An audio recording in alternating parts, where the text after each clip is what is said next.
Você já sentiu que sua vida precisava de uma pausa?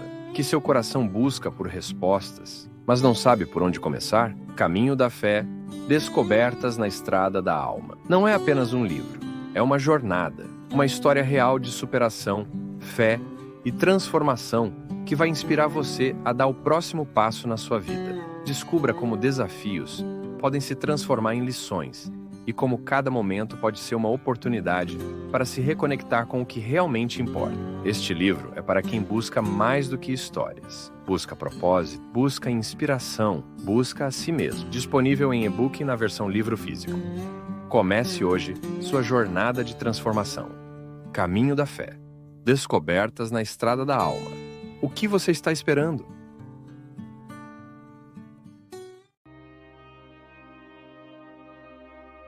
Estou um pouco confusa quanto a uma passagem da Bíblia que é um marco para nós cristãos. Gostaria de mais clareza. Há tempos que venho tentando entender a atitude de Paulo, naquela passagem de Atos dos Apóstolos, sobre a entrada de Damasco, onde Saulo, um perseguidor de cristãos, recebe de Cristo o convite à missão de levar a Deus aos povos. Agora vem a minha dúvida. Como Paulo conseguiu transmitir esse Jesus que ele nem conhecia às pessoas? Como ele convencia as pessoas? Li alguns comentários na internet que era pela força da fé, mas gostaria muito que o senhor pudesse falar alguma coisa sobre isso. Priscila, Paulo faz parte daqueles discípulos, dos apóstolos, discípulos que não conheceram pessoalmente Jesus. O nome dele antes era Saulo, um grego muito instruído, um homem muito inteligente, muito capacitado, de família muito nobre, um homem que estudou muito.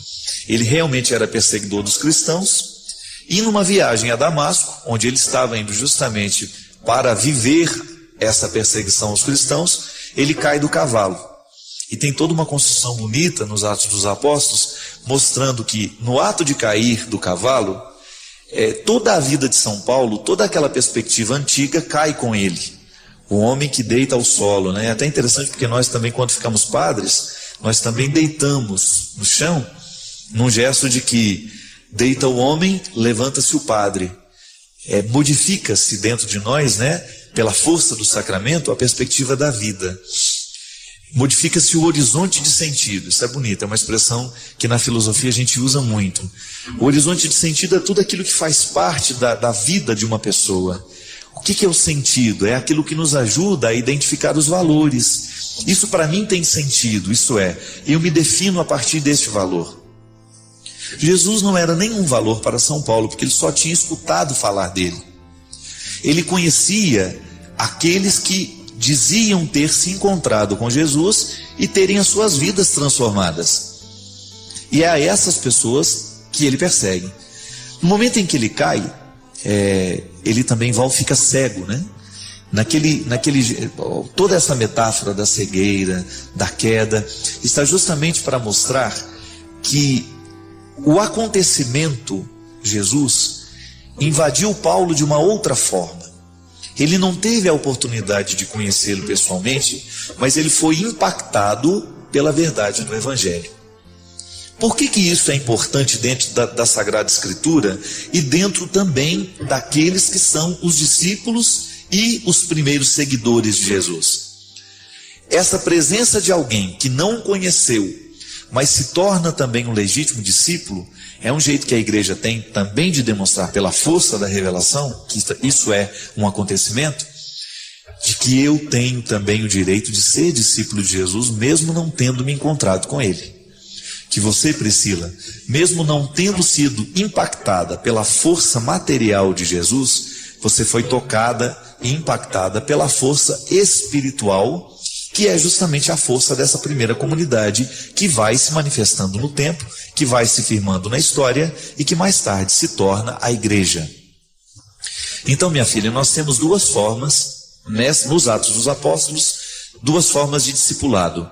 Aqueles que realmente conviveram com Jesus e que são os apóstolos, e aqueles que se tornaram discípulos, ou porque ouviram a pregação de Jesus, estiveram com ele também, ou porque ouviram a pregação daqueles que estiveram com ele.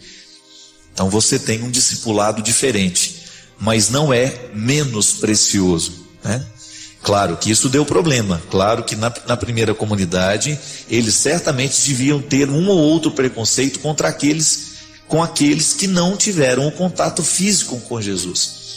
Mas é bonito a gente ver, por exemplo, toda a teologia, ela gira muito em torno dos ensinamentos de São Paulo.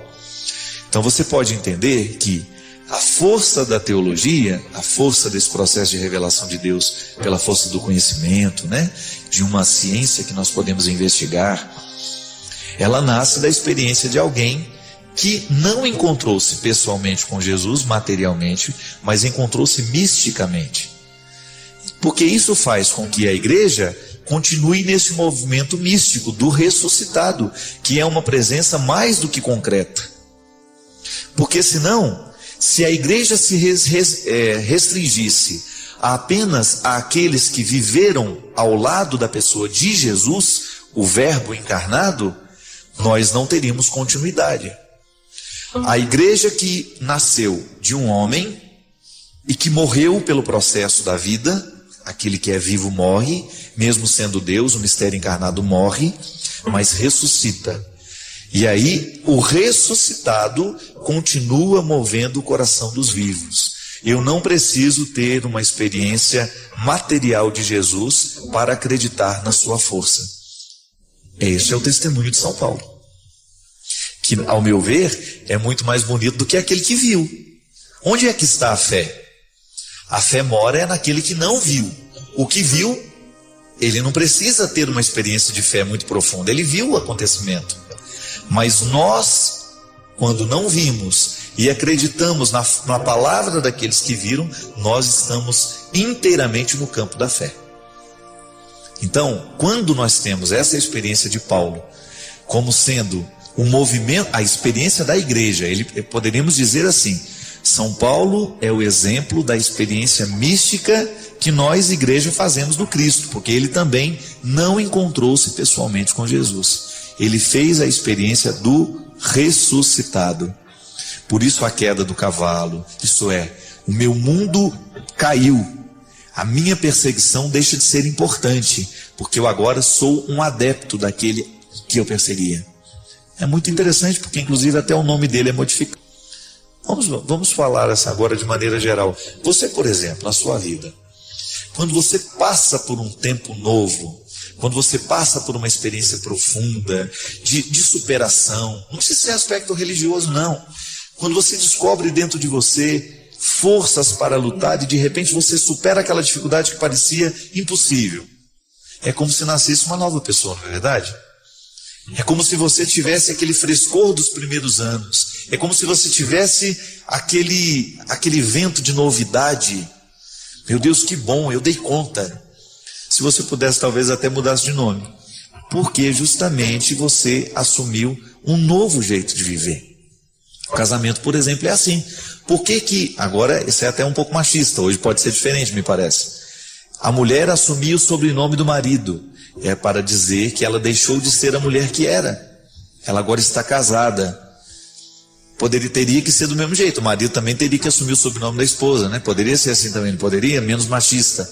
Para dizer que a vida do homem também muda. Não é só a vida da mulher que modifica com o casamento. Não é só ela que acrescenta mais um dado ao seu nome. Mas é a vida dos dois que a partir de agora está em comunhão e está modificada. A experiência de São Paulo com Jesus é a experiência semelhante a um casamento. Ele faz a experiência concreta de Jesus, mas de um jeito diferente. E ele se torna uma nova pessoa.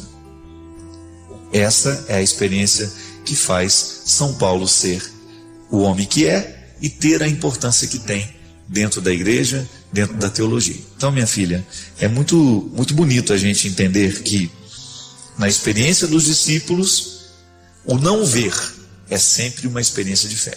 Eucaristicamente nós fazemos essa experiência todos os dias. Nós não vemos o Cristo, mas nós sabemos que Ele está presente, porque Ele modifica a nossa vida. Porque eu acho que a gente só tem o direito de pensar a fraqueza humana no paralelo com a misericórdia de Deus. Porque senão a gente se desespera. É interessante que na vida a gente sempre precisa pensar a fragilidade ao lado de alguém que nos ama. É muito mais fácil. É muito mais fácil a gente tomar contato com a realidade que nos envergonha se a gente está ao lado de alguém que nos ama de verdade. Não é que o outro vai nos adular, vai passar a mão na nossa cabeça e vai nos aceitar do jeito que a gente está. Não. A misericórdia consiste em acolher aquele que é fraco. E no momento em que acolhe aquele que é fraco, um pouco da fraqueza do acolhedor passa para aquele que é o acolhido. E é tão bonito a gente pensar que olhar para a fragilidade humana que há em nós só o podemos fazer se nós analisarmos tudo isso à luz da misericórdia de Deus. Nisso está a salvação, quando a gente se analisa a partir de alguém que nos ama. Diferente da condenação. Se você olha a sua fraqueza à luz do diabo, você vai se tornar ainda mais fraco. E nisso está a condenação. Quando aquele que te olha, não te olha com amor. Não há nada que possa nos condenar mais nessa vida do que um olhar sem amor. Um olhar que condena, um olhar que afasta, um olhar que joga fora. Talvez você tenha passado pela experiência. Hoje aqui, antes da gente começar, eu estava com a Salete, daqui da Canção Nova, que você sabe, que é uma pessoa muito cheia de Deus. E ela estava conversando comigo, aí na hora de ir embora, ela brincou assim: padre, nesta nova fase que está começando na sua vida, cuidado com o olho gordo. Ela brincou, né? A Salete tem razão.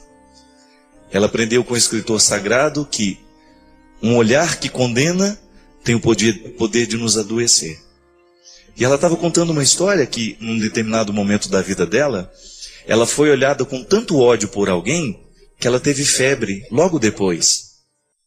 E a mãe fez uma oração bonita sobre ela e a febre foi embora.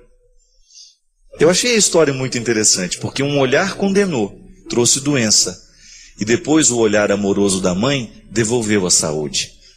Porque rezar é querer bem, né? É tão bonito você pensar isso, que quando você reza por alguém, você está querendo bem dela. E a mãe da Salete, no momento em que quis o bem, quis a saúde da filha, ela retirou o poder do olhar condenador que estava ali dentro. É disso que a gente está falando. É tão bonito a gente pensar na parábola da misericórdia que essa música canta, né? E no momento em que o filho reconhece: tudo é do Pai, toda honra e toda glória, é dele a vitória alcançada em minha vida. É verdade. A gente só pode alcançar a vitória a partir do momento que alguém nos ama, que alguém nos conduz, que alguém nos ajuda a chegar lá. Por melhor que seja aquela pessoa, por mais capacidades que ela tenha, tudo isso só virá à tona à medida em que ela for amada. E as vitórias ela vai alcançando a partir do momento em que ela vai sendo bem amada. Eu posso dizer para vocês que eu nunca na minha vida experimentei um tempo de tantas vitórias como eu tenho experimentado nos últimos meses, nos últimos 2 anos, quem sabe. Deus tem sido extravagante com as generosidades que Ele tem tido comigo. Eu não mereço nem a metade. Ali nós estamos na responsabilidade de fazer o amor de Deus acontecer através de nós. Por isso eu tenho dito que a minha vida tem sido experiência de devolução. Santo Agostinho dizia de maneira muito bonita que Deus só nos pede aquilo que Ele já nos deu. Deus não nos pede o impossível. A gente não pede uma coisa impossível de alguém que a gente ama. Então, se Deus está pedindo de nós, se Deus está pedindo de mim, se Deus está pedindo de você, é porque Ele já nos deu. E agora, na experiência da misericórdia, a gente começa a descobrir, então, o que em mim ainda não é bom, o que em mim ainda pode ser melhor. E aos olhos da misericórdia, diante desses olhos misericordiosos, a gente começa a mudar, então, a nossa vida. É isso que eu gostaria de lhe convidar hoje. Que você pensasse os seus defeitos, os seus limites, as suas imperfeições, não à luz do diabo, e nem à luz dos olhares diabólicos. Há muitos representantes do diabo no mundo, minha gente. Cuidado. Cuidado com as acusações que você recebe, cuidado com as palavras infelizes de quem não lhe ama, cuidado com tudo aquilo que é mentira, cuidado com tudo aquilo que inventam sobre você. Cuidado, não permita. Se você tiver que fazer uma análise da sua vida, faça à luz de quem te ama. Se você tiver que pensar os seus defeitos, pense ao lado de quem verdadeiramente tem alguma consideração por você. Porque o diabo, nem os seus legítimos representantes, não têm nenhum interesse em nos fazer crescer. Nenhum. E Deus quer fazer a mim e a você crescidos. Pensar a nossa vida, o que pode ser melhor, o que pode ser modificado, sempre à luz da misericórdia e do amor de Deus. Nunca à luz da infelicidade do demônio, não. O demônio legitima no mundo tudo o que é infeliz. Deus não nos fez para a infelicidade. Deus nos fez para a realização. Não significa que a gente não vai ter que sofrer. Vai. Sobretudo porque as pessoas mais felizes são aquelas que sofrem na hora certa. Então, se tiver que sofrer, não tenha medo. Mas faça sempre a sua análise de vida à luz do amor de Deus. E nunca à luz à sombra da condenação do diabo. É um pedido que eu lhe faço. Porque eu tenho visto tantas pessoas sendo destruídas pelo poder da fofoca, pelo poder das acusações, pelos olhares maldosos, que a gente permite que chegue em nossa vida, que chegue em nosso coração. Não permita. Não permita que nada de ruim dure demais dentro de você. Não pode durar nada. Deus quer você livre, feliz e realizado. A gente aqui não tem nenhuma palavra que seja para fazer mal a você. Nós não queremos. Definitivamente, o nosso objetivo não é lhe fazer mal. Nós queremos lhe fazer bem. Se porventura a gente não consegue, é fragilidade nossa. Não é porque Deus não quer. Só quem já leu os livros do Padre Fábio de Mello sabe o quanto eles são transformadores, nos fazem refletir e mudam a nossa forma de enxergar a vida. Se você ainda não leu, não perca essa grande chance. Saiba mais clicando nos links da descrição. É impressionante como, em alguns momentos, a nossa vida não nos basta. A realidade não nos basta. Tudo nos sufoca, tudo tem um poder de atrofiar as nossas esperanças. É como se nós estivéssemos impossibilitados de nos resolver com a vida que nós temos. E aí a gente começa a querer inventar outras. Aliás, a arte é isso, né? O artista é alguém altamente capacitado em criar mundos paralelos. Porque o artista, ele cria um mundo paralelo quando o mundo dele não lhe basta. Mas aí você poderia dizer, mas eu não sou artista. Tá, e você tem a mesma necessidade. Mas talvez você não crie um mundo. Você visite os mundos que foram criados por outros, que tiveram uma sensibilidade mais aguçada que a sua, que a minha. Por isso que nós precisamos de arte, né? O tempo todo nós estamos, de alguma forma, buscando um elemento na vida, no mundo criado, que nos ajude a suportar no momento presente. Algumas pessoas buscam isso nas drogas, até escrevi sobre isso. Escrevi: é por não suportar o peso da realidade que nos refugiamos temporariamente no que nos faz esquecê-lo. Alguns se embriagam, outros se drogam, alguns se apaixonam, alguns poucos rezam. Eu opto por me aconchegar com livros, fé, música e amigos. No fundo, todos nós temos um pouco sede de conto de fadas, essa vida perfeita. Todos nós temos sede de um felizes para sempre. E porque temos a sede do felizes para sempre, a gente incorre nisso que o meu amigo disse. Como é difícil enfrentar a realidade de que acreditar que o outro pode nos entregar a felicidade é um erro. Sim, o nosso encantamento com o conto de fadas nos coloca na perspectiva de um amor muitas vezes romantizado, que nos põe para acreditar que nós vamos encontrar todas as felicidades, todas as delícias em alguém.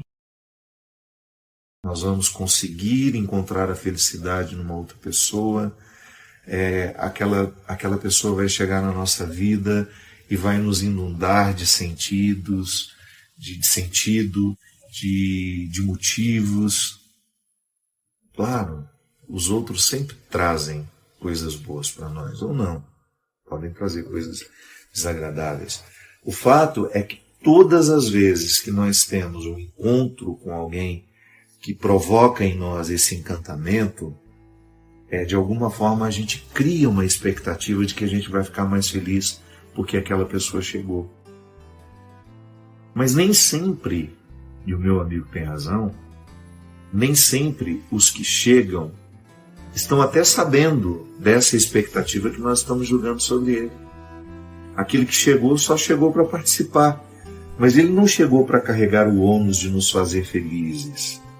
Ele não chegou e nem tampouco ele assinou um documento com a gente de que a partir de agora a nossa felicidade dependerá dele ou dela. Não. Só deveria existir o encontro. A gratuidade do encontro. E o que vai acontecer depois que nós estamos juntos, nós não temos controle. Pode ser que seja uma amizade para a vida inteira, pode ser que seja uma amizade temporária. Sim, porque às vezes nós temos isso, né? Tudo que a gente vai viver, a gente vai com aquela ânsia de que será eterno. Não é. Não é eterno. Nós somos insuficientes. Tudo em nós termina, tudo em nós acaba, até quando nós nos empenhamos e fazemos de tudo para ir até o fim. E a gente precisaria até ter essa simplicidade do desprendimento, né? Eu acho interessante que no cristianismo nós somos convidados a viver um desprendimento evangélico que passa pela pobreza material também, de você não ser propriedade das coisas, mas é também uma pobreza no bom sentido, né? Um despojamento de expectativas. O outro chega à minha vida, mas eu não quero julgar sobre ele todas as expectativas de que ele me fará feliz, de que ele será isso, de que ele será aquilo. Não. Como eu dizia, nós sempre temos o formato perfeito na nossa cabeça, as nossas idealizações. Então a gente acabou de fazer uma amizade e a gente já está pensando que aquela amizade vai ser para a vida toda. Às vezes não é. Existem pessoas que passam pela nossa vida para cumprir uma missão. Não são para ficar. Elas não passaram para ficar. Não é que elas estão passando sabendo que não ficarão. O próprio desenlace dos acontecimentos vai nos mostrar quem veio para ficar e quem veio só para desempenhar aquela função. Você já imaginou se você tivesse que ficar na vida de todo mundo que você passou? Você não teria tempo. Você não seria nem honesta na administração dessas amizades. Então existem pessoas que a gente fica próximo de um tempo, a gente intensifica aquela convivência, muita coisa acontece.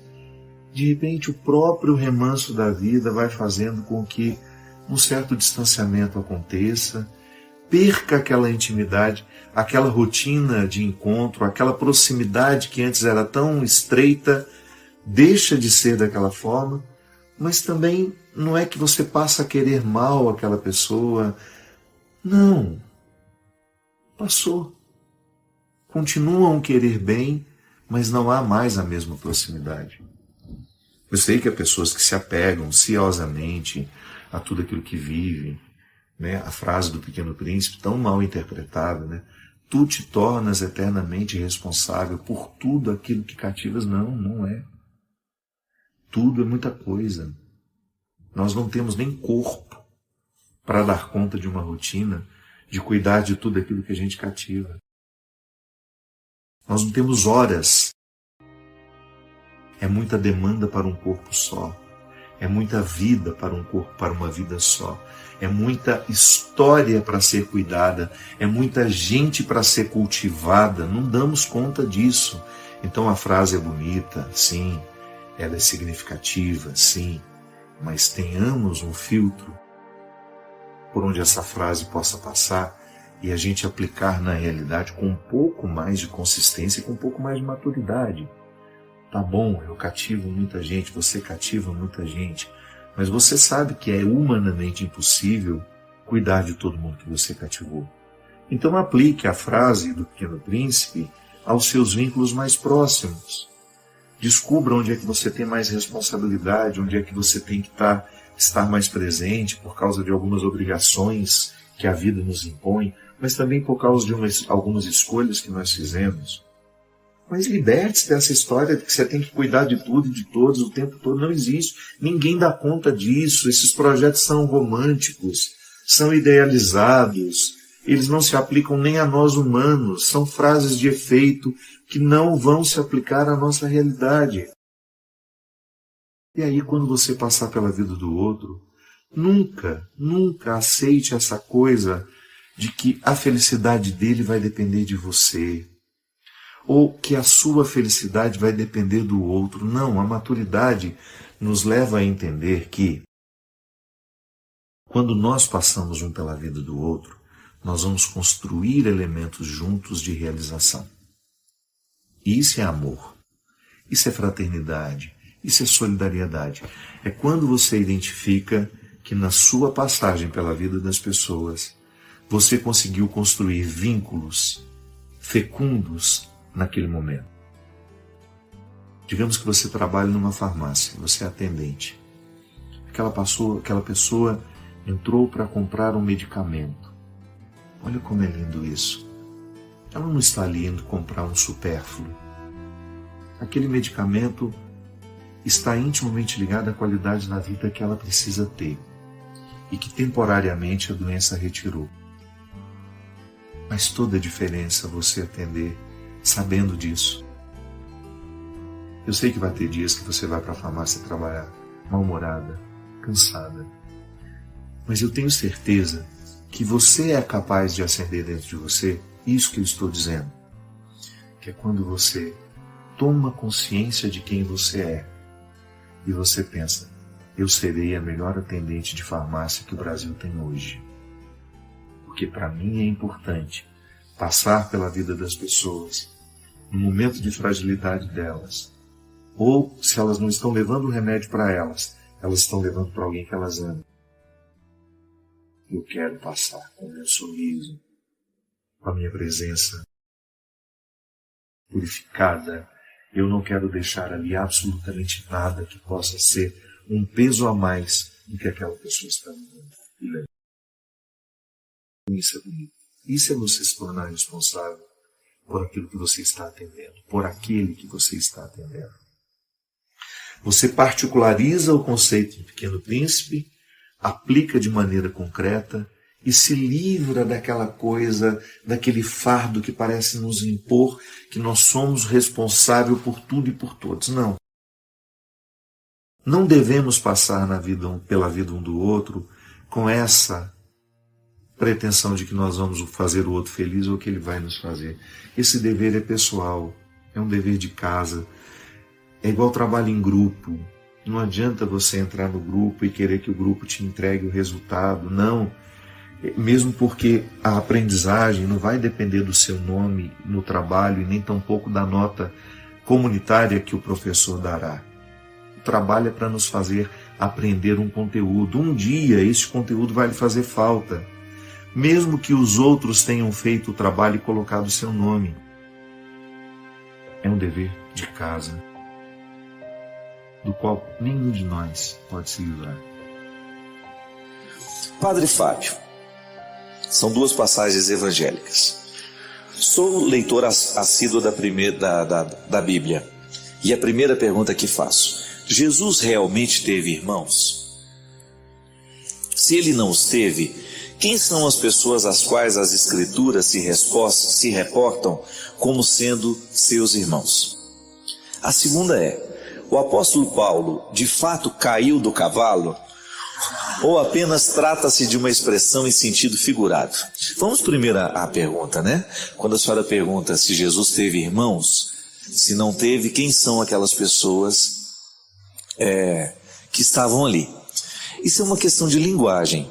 Lá na faculdade a gente aprendeu, dona Esther, que essa língua em que foi escrito o texto sagrado, ela é muito rica em verbos, mas é muito pobre em substantivo.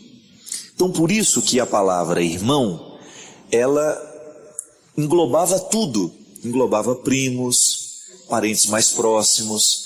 Então, o termo irmão na Bíblia não significa que seja um parentesco direto de sangue.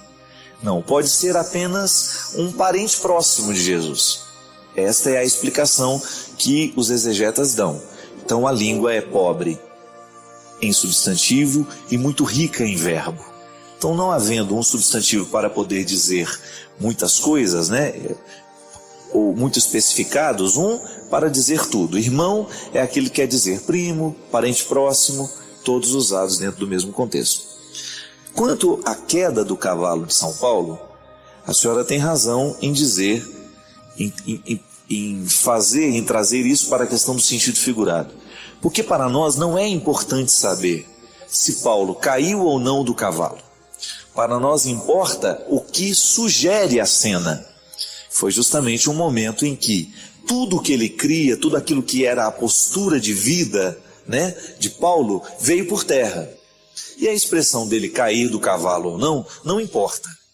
Tanto a senhora pode acreditar que foi uma queda concreta, foi uma queda real, como a senhora pode trabalhar a partir da hipótese de que isso é apenas para figurar um sentido maior. Na verdade, a Sagrada Escritura, ela precisa o tempo todo passar pela experiência de não ser compreendida ao pé da letra. Ela sugere, ela está sugerindo um contexto de mudança, aqui neste caso, na experiência de Paulo. Eu queria aproveitar para dar uma dica. Posso? Claro, claro. Uma vez, meditando sobre esta palavra, eu achei bom perguntar para nosso Senhor sobre o significado desta palavra.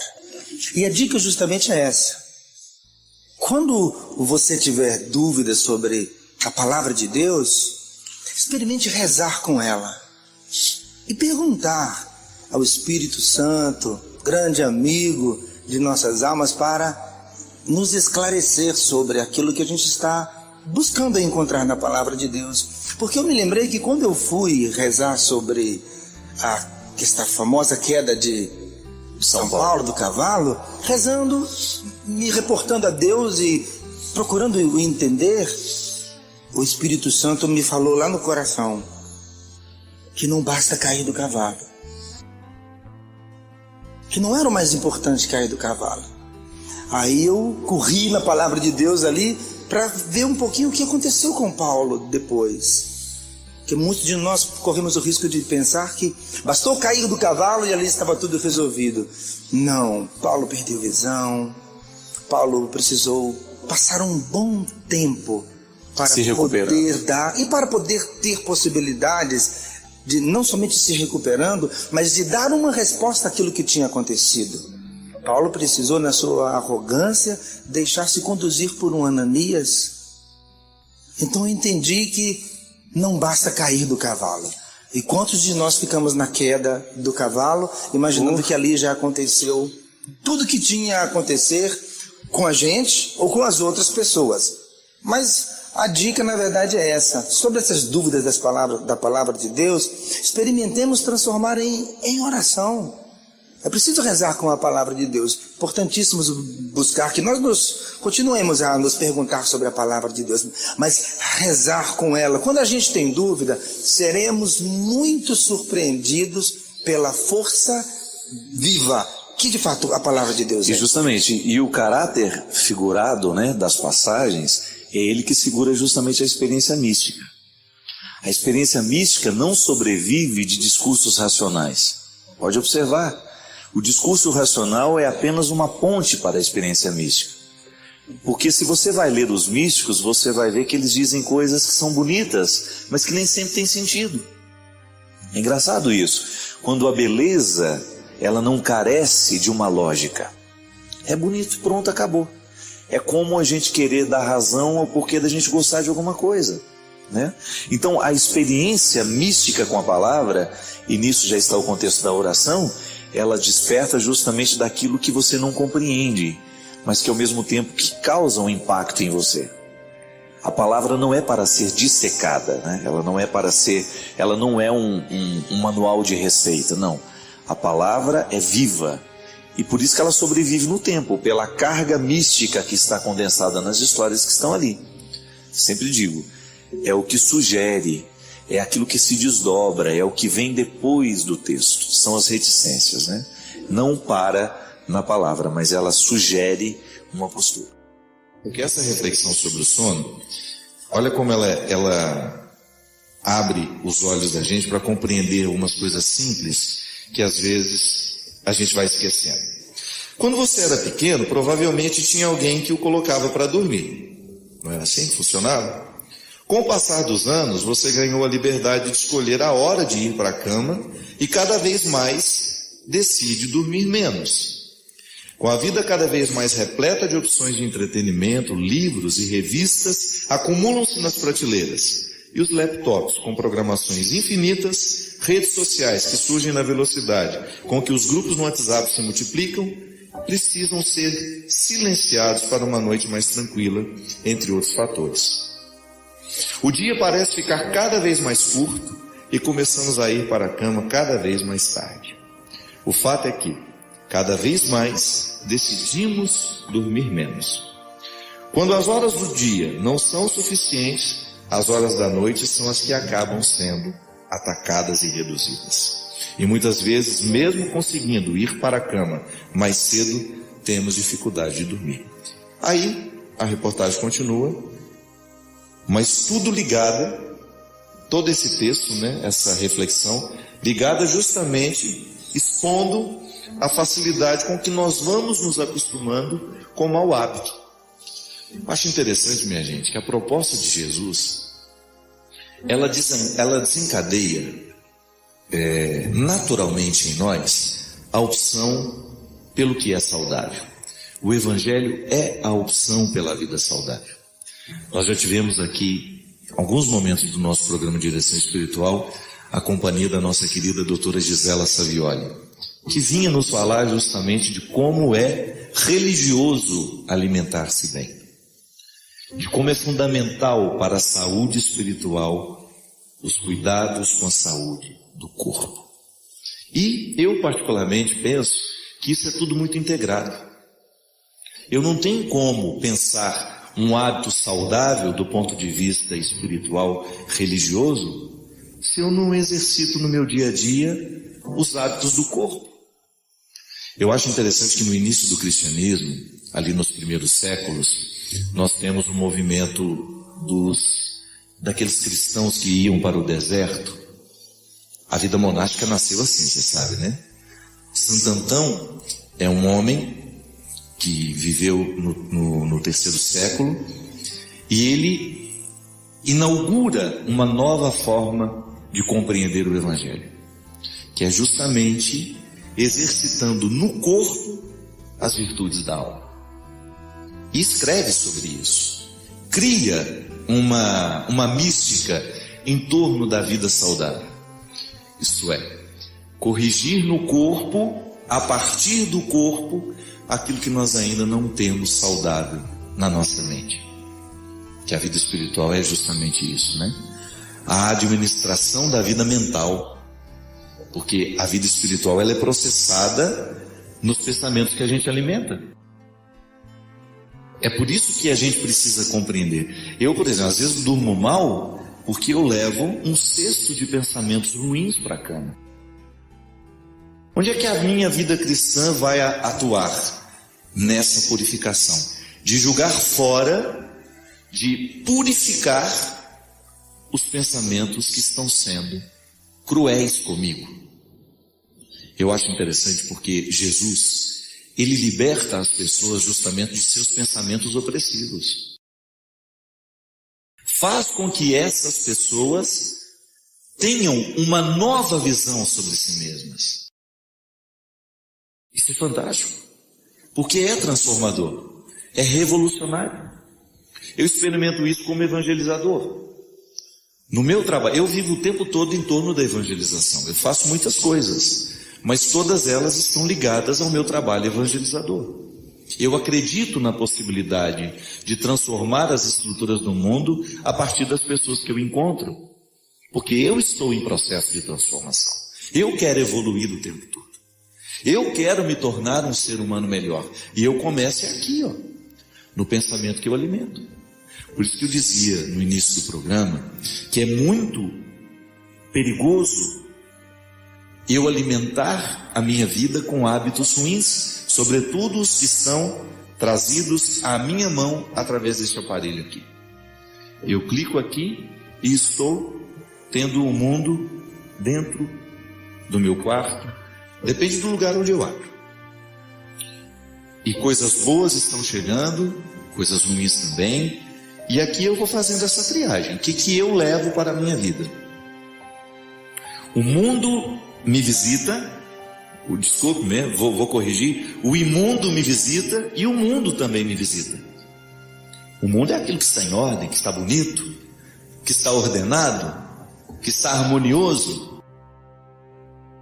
E que me motiva a viver assim também. Então, eu recebo uma palavra harmoniosa que naturalmente cai sobre as minhas desarmonias e me motiva a consertar as desarmonias que estão dentro de mim. Então é assim que o Evangelho vai provocando a mudança. Eu faço isso o tempo todo.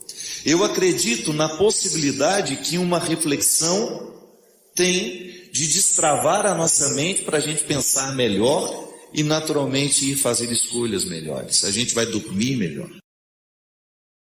A gente vai descansar um pouco mais. A gente vai viver de maneira mais saudável.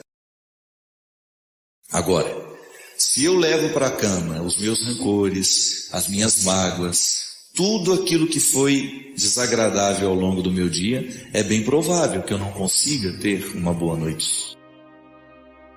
Então, as minhas escolhas, elas vão definir a qualidade da minha vida, do ponto de vista físico e também do ponto de vista espiritual. É interessante a gente identificar que o tempo todo nós estamos fazendo a experiência da semeadura. Hoje você semeou uma série de coisas em você. E você também foi semeado por outros. A palavra que você escuta, a imagem que você viu, tudo isso encontra repouso em nós. Essa palavra foi boa? Cultiva isso. Permita que essa palavra demore em você. Retome. Nossa, eu achei aquilo tão bonito que eu vou ler de novo. É assim, né? Eu faço isso muito com os livros que eu estou lendo. Tem coisas que me emocionam, que me comovem, e tem outras coisas que me incomodam. Tem uma palavra, uma parábola, que eu gosto muito. É quando Jesus conta a parábola do semeador. Ele diz, naquele dia, o Evangelho diz, né? Jesus saiu de casa, sentou-se à beira-mar. Uma grande multidão ajuntou-se em seu redor. Por isso, ele entrou num barco e sentou-se ali, e enquanto a multidão ficava de pé na praia, ele falou muitas coisas em parábolas, dizendo: semeador saiu para semear. Enquanto semeava, algumas sementes caíram à beira do caminho, e os pássaros vieram e as comeram. Outras caíram em terreno cheio de pedras, onde não havia muita terra. Logo brotaram, porque a terra não era profunda. Mas quando o sol saiu, ficaram queimadas, e como não tinham raiz, secaram. Outras caíram no meio dos espinhos, que cresceram sufocando as sementes. Outras caíram em terra boa, produziram fruto. Uma 100, outra 60, outra 30. Quem tem ouvidos, ouça. As palavras, as ideias, elas têm o poder de entrar dentro do nosso coração e, se cultivadas, elas provocam frutos em nós. Mas às vezes a gente nem liga. É como Jesus está dizendo. Às vezes, quando eu não me ocupo daquilo que me incomodou, uma palavra caiu em mim, nossa, como isso me incomodou. Mas logo em seguida eu não fiz questão de cultivar. É como se eu permitisse que essa palavra ficasse no meio dos espinhos. Ou numa terra rasa. Se a gente cultiva essa palavra, nós estamos dando a ela o favorecimento de um terreno sólido, de um terreno fértil. Eu estou permitindo que essa palavra provoque um efeito em mim. A palavra que nos faz bem precisa ser cultivada. É igual ouvir uma música. Tem gente que ouve 300 vezes a mesma música. Por quê? Porque aquela música fez bem. Agora, às vezes, Deus nos fala coisas preciosas e a gente escuta de qualquer jeito. Deus nos fala através dos acontecimentos. Existem coisas que parecem num primeiro momento ser só ruim. Calma. Espera o acontecimento cair no seu coração. Permita que este acontecimento tenha o poder de ser pedagógico em você. Permita que este acontecimento entranhe no mais profundo do seu ser e gere uma nova atitude. É muito ruim quando a gente percebe que a vida que nós estamos vivendo não está favorecendo a nossa realização. É muito ruim quando você percebe que você não está cultivando o que realmente pode tornar uma pessoa melhor.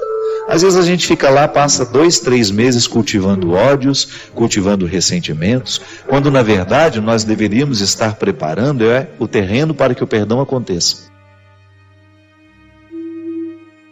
Às vezes nós ficamos lá perdendo um tempo precioso da nossa vida, com fofocas, com realidades que não vão nos agregar em absolutamente nada, quando nós deveríamos estar buscando alguma coisa que seja favorável a nós.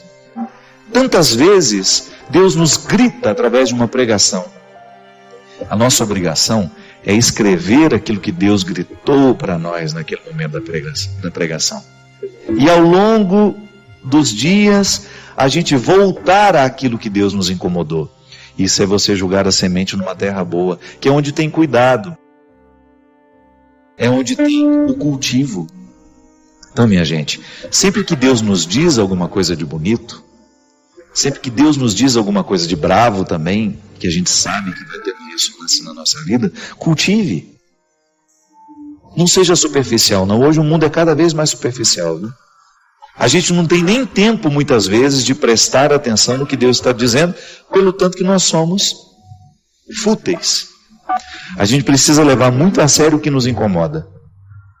Porque Deus nos fala através do que nos incomoda.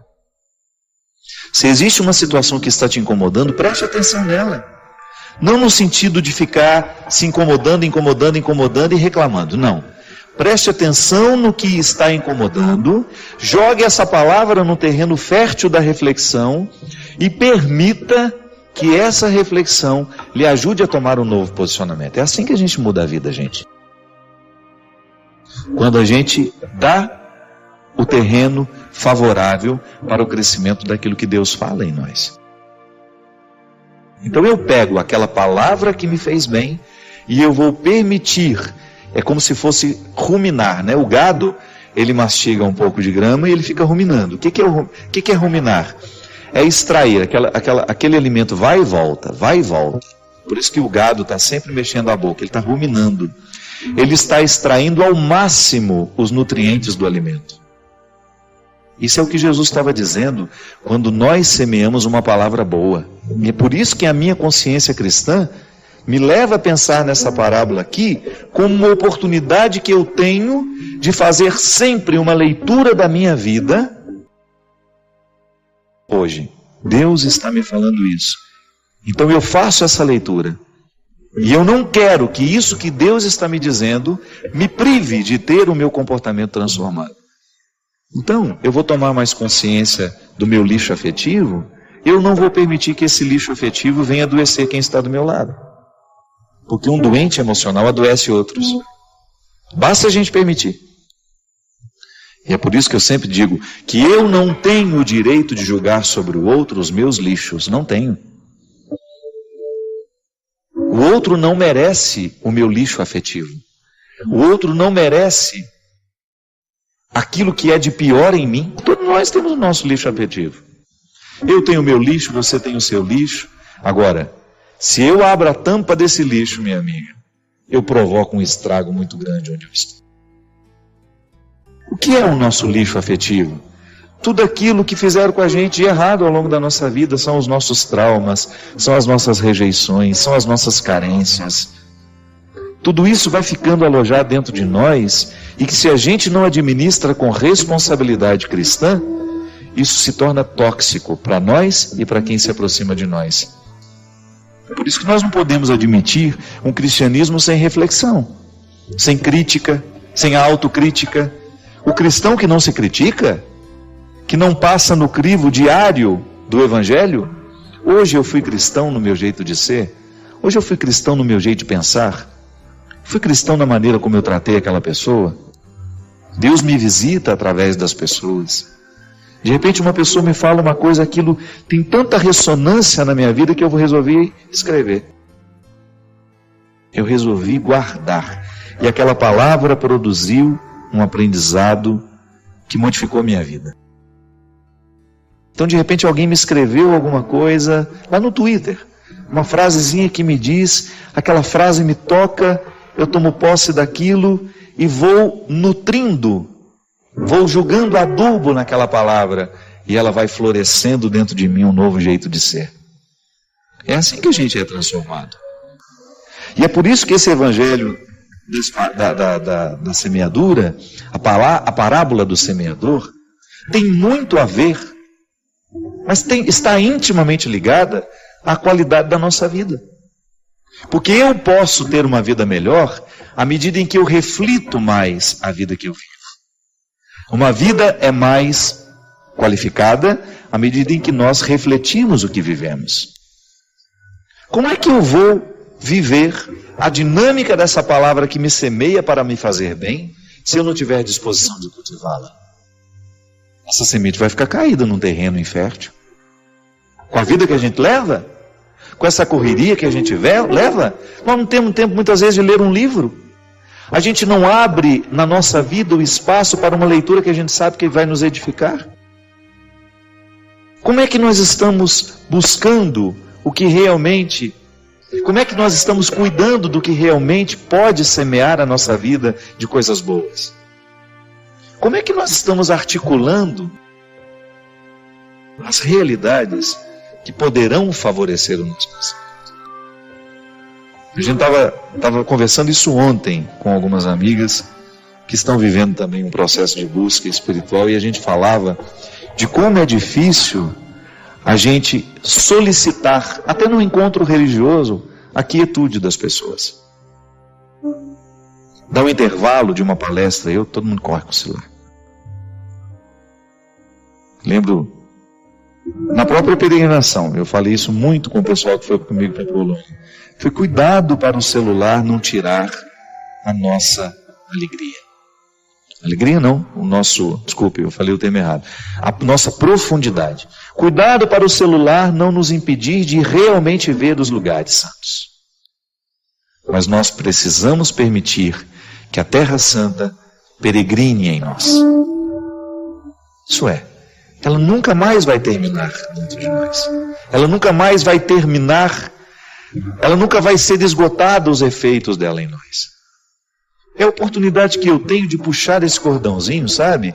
De tudo aquilo que na minha vida precisa ser semeado. Porque é impressionante, minha gente, como o nosso jeito de viver não tem permitido a gente demorar nas realidades que realmente podem nos edificar.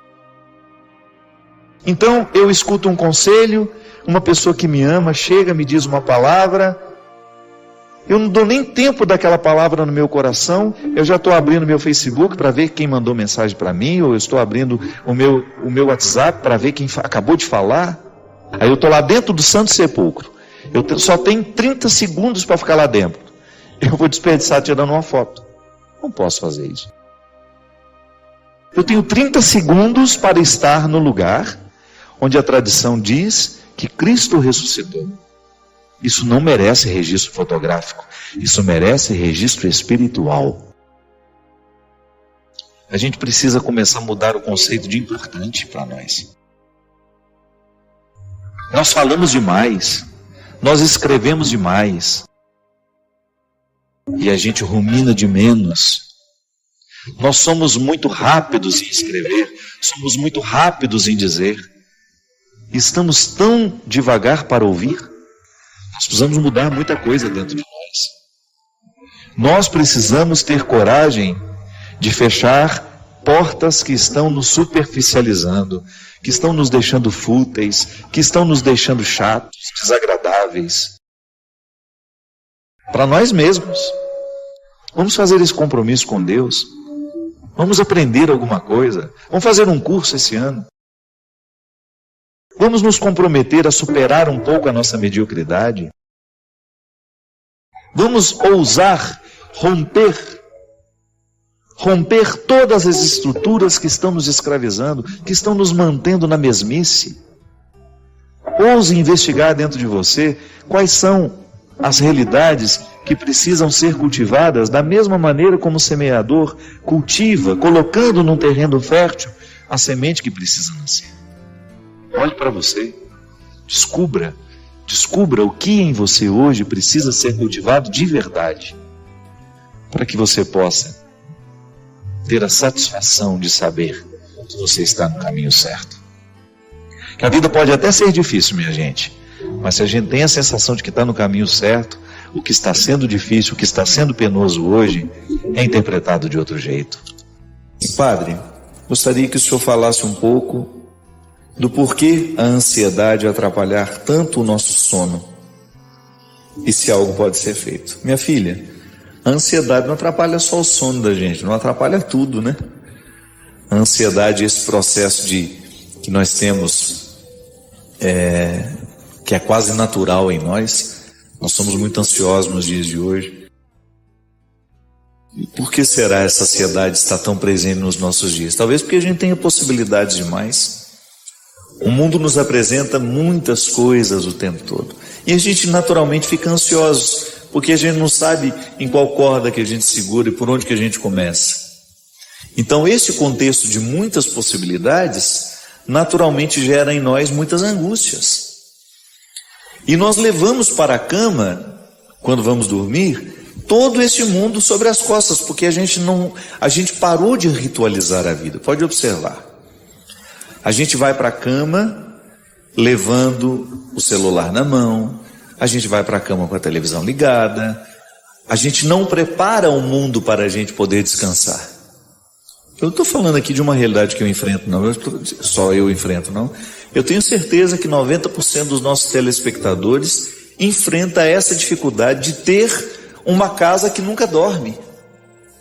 Antigamente as pessoas apagavam a lamparina, né?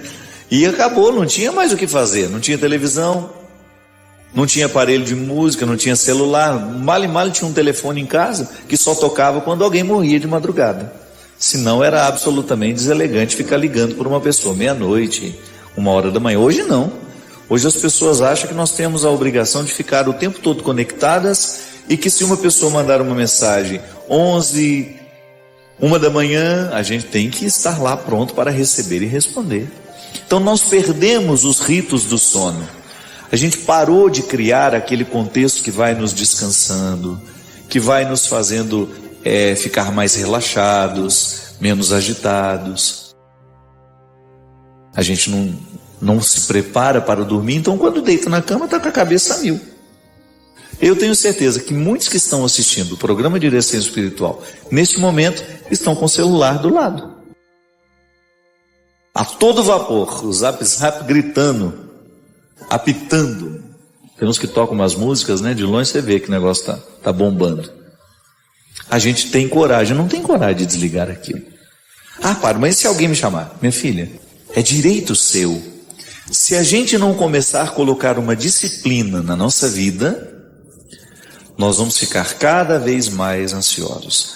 Nós vamos experimentar cada vez mais o desgaste dessa vida agitada que está provocando em nós uma dispersão natural. Nós estamos naturalmente dispersos. Eu percebo pelas missas, pelos ritos religiosos que deveriam naturalmente nos conduzir a um estado de quietude. E todo mundo muito disperso dentro da missa. A missa, que deveria ser um momento de absoluta concentração, muitas vezes acaba... Uma vez eu vi um padre atender um telefone durante um batizado. Sem mentira, eu estava participando do batizado, o telefone dele tocou, ele parou o negócio lá, falou e continuou depois. Veja bem, isso é uma expressão do mundo disperso em que nós vivemos. Nós não temos coragem de desligar os nossos telefones porque, não sei, responda a pergunta, por que você não tem coragem de desligar o seu telefone? Por que você não tem coragem de colocar disciplinas para que os seus amigos já saibam? Depois das 11 não adianta mandar, ele não vê mais, então manda no outro dia. A gente tem de ter o direito de criar o rito do nosso descanso. Então tá bom, depois das 9 vou evitar ficar no computador, porque a ciência nos diz que aquela proximidade com a luz faz com que o seu cérebro fique ativado e sem condições de provocar a melatonina natural que nós criamos para poder dormir. Por que tanta gente hoje toma esse suplemento, a melatonina? Que é um recurso que a gente tem para dar ao corpo aquilo que nós não nos oferecemos mais. Somos estimulados o tempo todo, luzes acesas o tempo todo, barulho o tempo todo, e aí a gente não quer ser ansiosa, a gente quer dormir bem. Aí é mais fácil tomar um comprimidinho que vai nos entorpecer até o outro dia do que mudar o hábito. Não dá. Se a gente não muda o hábito, se a gente não põe uma disciplina na nossa vida, nós teremos a necessidade de uma droga que faça isso por nós, o que é lamentável. A gente substituir a disciplina pela droga que nos entorpece. Muito obrigado pelo seu carinho, pela sua atenção, obrigado pela sua presença, pela sua participação.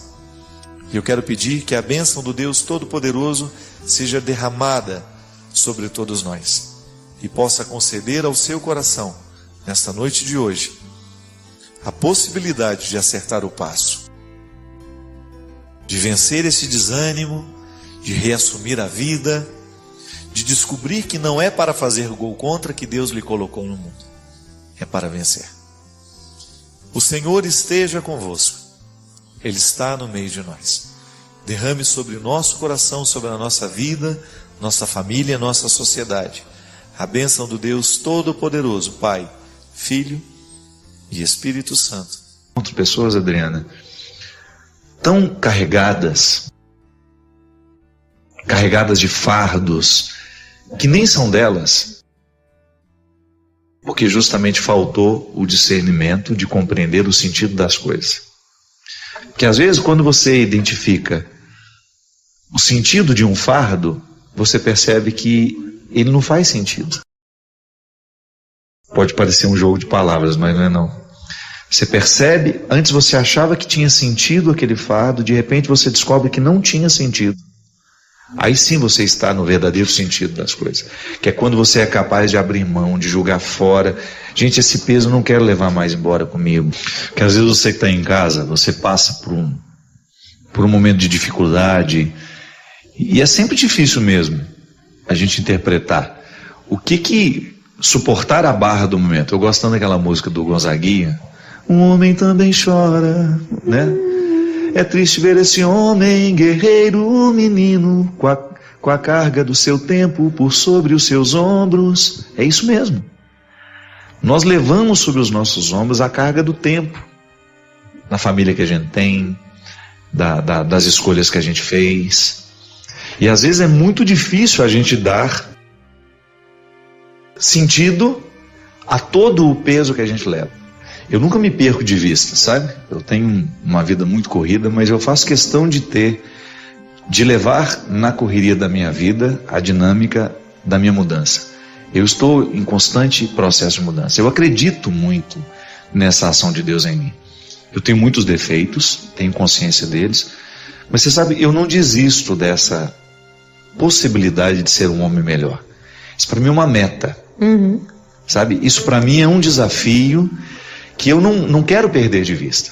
E eu me lembro que você passou acompanhando o seu processo até o Davi chegar. Foi uma longa luta, né? Muito. Você passou por um sofrimento terrível. E eu fico pensando o tanto que foi importante, agora depois de olhar para trás, aquele sofrimento todo preparando o seu coração para você amar o Davi ainda com mais intensidade. Eu não sei se é possível, né?